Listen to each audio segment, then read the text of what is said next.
So, as most of you have probably noticed, I haven't really been putting out lore videos for a little while now, and I have a couple of reasons why, mainly two. Firstly, like I have said before in the past, I'm getting to the point where the videos are taking a lot longer to make and getting more difficult to make, since, well, researching takes a lot longer than it did in the past. And the second reason why is because nothing else on the channel, heck, even Return to Skylands in a sense, is as popular as the lore videos. So I want to at least build my other videos and series up to a point where they can at least catch up or compete with them. And while I was wondering what to do next, funnily enough while playing the subject of today's video, I would remember my Skylanders review videos. Now, I had almost completely forgotten about that series, and now that I have access to every Skylander now, I could basically do or review whoever I want. So I decided to take a look at my already existing collection, and I would find Roller Brawl. It's pretty obvious to anybody in the Skylanders community that Roller Brawl was one of the rare Skylanders that existed outside of Spyro's Adventures and Giants that managed to stick with the fan base. She not only appeared in the intro cutscene for Trap Team, but she was also the only Swap Force Skylander to get a supercharger version, and had comic books and panels dedicated to her. But that just makes me wonder what makes her so special compared to the other Skylanders. And after really analyzing her moveset instead of just thoughtlessly using it like I've been doing for like the past year, I think I understand why she stuck so much. So that's what we're going to do today. We are going to take a look at Roller Brawl's moveset and see if she has any sort of flaws and what they are. So without further ado, let's get going.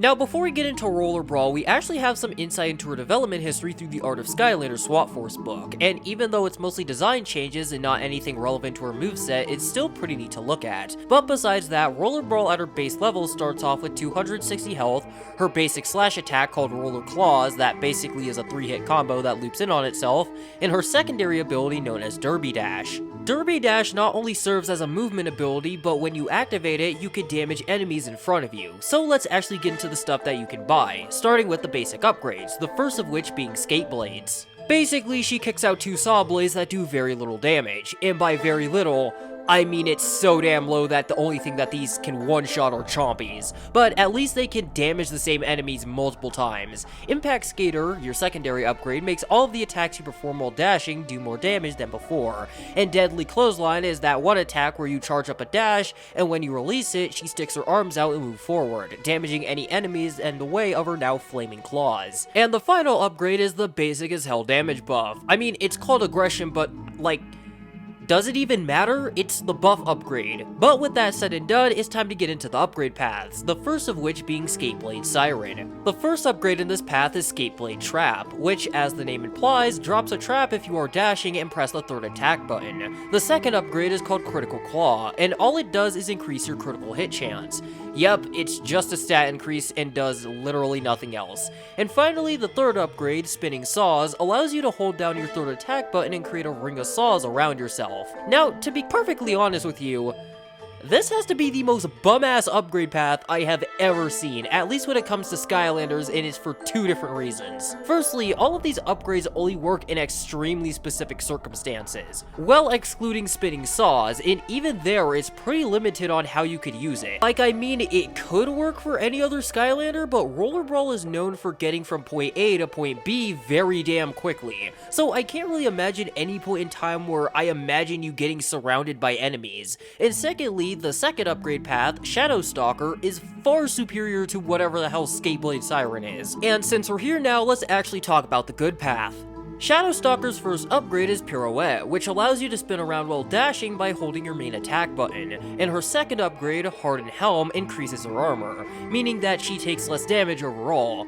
But Bull Rush is broken. When you begin your dash, you could press the third attack button again to not only increase your speed for a short duration, but you could also ram into enemies, which could either knock enemies upwards or knock enemies away. Now, I played as Roller Brawl multiple times for long stretches of times, and I don't exactly know how this mechanic works, but if I have to guess, and I need to make it very clear that this is a guess, it might have to do with the target of the attack's movement, like if they are moving or if they are stationary. but even still, I don't even know how this works. Finally, her soul gem upgrade is called Cursed Helmet, and whenever you headbutt an enemy while entering your dash, it will create a tether between her and that enemy, and this also works with Bull Rush. And if you're wondering what it does, well, if an enemy is caught in the tether's path between her and another enemy, it will damage them. Yes, it is limited by distance since it could snap, and it doesn't do an insane amount of damage to enemies, but it still has the ability to stun enemies as well as knocking them into the air, as if the other stuff from Shadow Skater didn't make her broken enough. So, if I got this straight, Roller Brawl is a high-speed, high-mobility melee Skylander that can not only zip across the arena so fast that she can carve off half the health of multiple enemies before they can react, but if she feels like it, she can knock the enemies so far away that they can't react, and in some cases, off of cliffs. And she also hits like a semi. No wonder nobody buys or immediately refunds Skateblade Sirens. How the hell are spinning saws on the ground, doing light damage at best, going to match up against the constant stun locking via all the broken stuff with Cursed Helmet piled on top? Now, at this point you must be thinking, well, her health is pretty low at first, so that has to be some sort of counter, right? And to be frank, you would be correct. At first. And to understand my point, let's look at Smolder Dash, specifically her health when she starts out. Now, for Smolder Dash, she actually starts out with more health at 280 instead of Roller Brawl's 260. But without a hat, magic items, or legendary treasures, which is going to be way more common than magic items, her health caps out at 560. Do you want to know what Roller Brawls cap out at? Remember, this is just her without hats or legendary treasures, which means it is absolutely possible to push this number on screen into the quadruple digits, which means she could easily get as much health or more than most of the swappers. At this point, I began to realize how strong this Skylander was, so I decided to take her to Skylander's trap team and supercharge to see if there was anything different, because I was starting to realize that the only way that someone could be bad with this Skylander is if they use nothing but her primary. But while I was in the hub world of trap team, I would notice something rather interesting.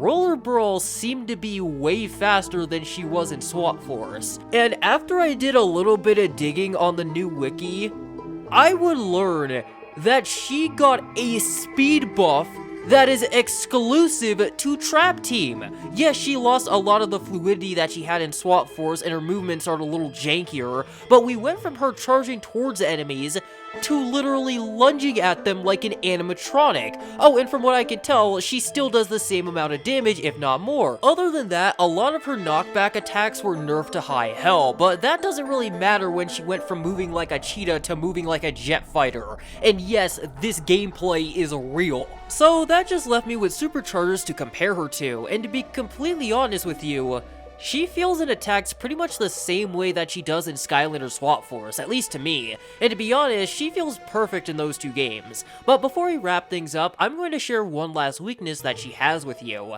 and that weakness is that she is a high-risk, high-reward Skylander, meaning that if you screw up with her, you will take some form of damage one way or the other, and the game punishes you when you screw up.